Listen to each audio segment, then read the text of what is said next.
Hello, everybody, and welcome to the 28th episode of the second season of Relax, si Lord of the mga Santo, ang bahala sa atin. This is JM, and now we're going to focus on the readings for today on the Monday of 4th week in Lent. Our first reading is taken from the book of the prophet Isaiah, chapter 65, verses 17 to 21. A proclamation from the book of the prophet Isaiah. Thus says the Lord, Lo, I am about to create new heavens and a new earth. The things of the past shall not be remembered or come to mind. Instead, there shall always be rejoicing and happiness in what I create. For I create Jerusalem to be a joy and its people to be a delight. I will rejoice in Jerusalem and exult in my people. No longer shall the sound of weeping be heard there, or the sound of crying. No longer shall there be in it an infant who lives but a few days, or an old man who does not round out his full lifetime. He dies a mere youth who reaches but 100 years, and he who fails of 100 shall be thought accursed. They shall live in the house they build and eat the fruit of the vineyards they plant.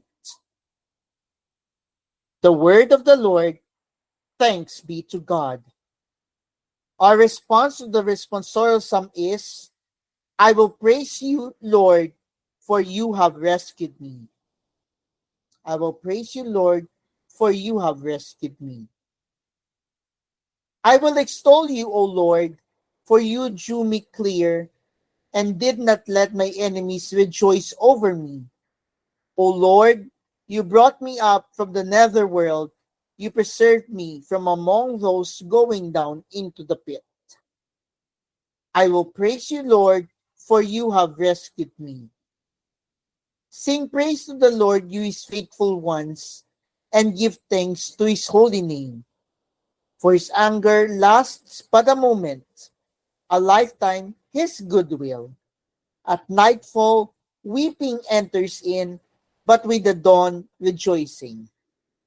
I will praise you, Lord, for you have rescued me. Hear, O Lord, and have pity on me. O Lord, be my helper. You changed my mourning into dancing. O Lord, my God, forever will I give you thanks. I will praise you, Lord, for you have rescued me.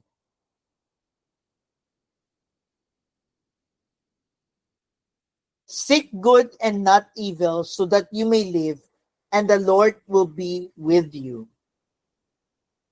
Now let's listen and turn into the gospel for the Monday of the 4th week in Lent, and that's according to the Gospel of St. John, chapter 4, verses 43 to 54. A proclamation from the Holy Gospel according to St. John. Glory to you, O Lord. At that time, Jesus left Samaria for Galilee. For Jesus himself testified that the prophet has no honor in his native place. When he came into Galilee, the Galileans welcomed him, since they had seen all he had done in Jerusalem at the feast, for they themselves had gone to the feast. Then he returned to Cana in Galilee, where he had made the water wine. Now there was a royal official whose son was ill in Capernaum. When he heard that Jesus had arrived in Galilee from Judea, he went to him and asked him to come down and heal his son, who was near death. Jesus said to him, unless you people see signs and wonders, you will not believe. The royal official said to him, Sir, come down before my child dies. Jesus said to him, you may go, your son will live. The man believed what Jesus said to him and left. While the man was on his way back, his slaves met him and told him that this boy would live. He asked them when he began to recover. They told him, the fever left him yesterday about 1 in the afternoon. The father realized that just at that time, Jesus had said to him, your son will live.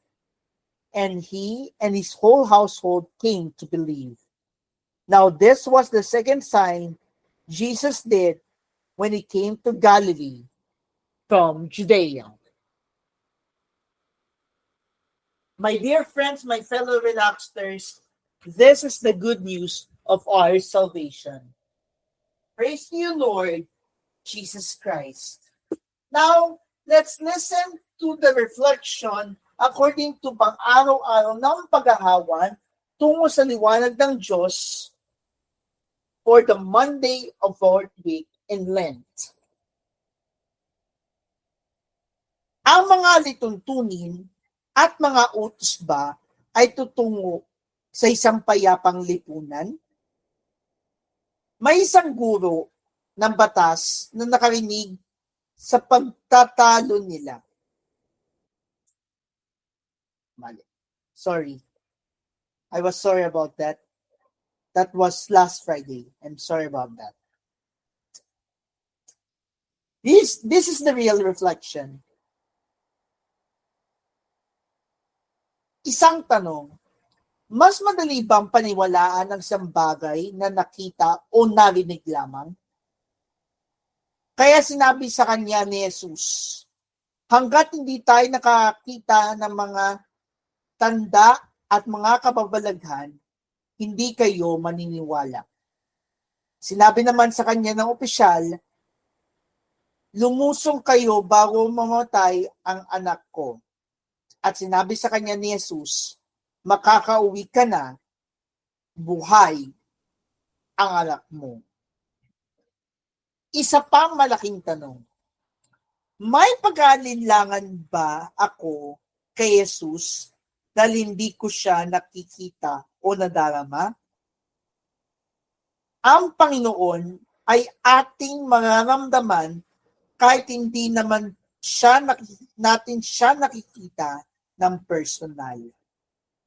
Naway maniwala tayo sa Kanya ng buong puso kasama ang ating buong pamilya. Manalangin tayo sa ngalan ng Ama at ng Anak at ng Espiritu Santo. Amen. Panginoon, lagi mo po kaming yakapin ng inyong presensya sa araw-araw naming pamumuhay.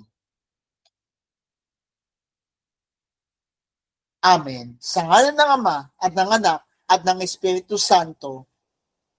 Amen. And that we conclude our 28th episode of the second season of our podcast show. Bukas ay Abril na.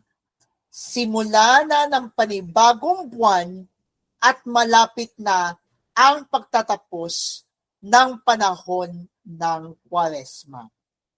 At simula bukas, April 1, maririnig nyo na ang aking sariling reflection based on the readings for tomorrow or in the next coming days at ang reflection natin sa Ebanghelyo para sa buwan ng Abril. This is JM, and be reminded that God will always be with us. And let us feel the presence of the Lord Jesus Christ in our daily needs. May God bless you and have a blessed Monday.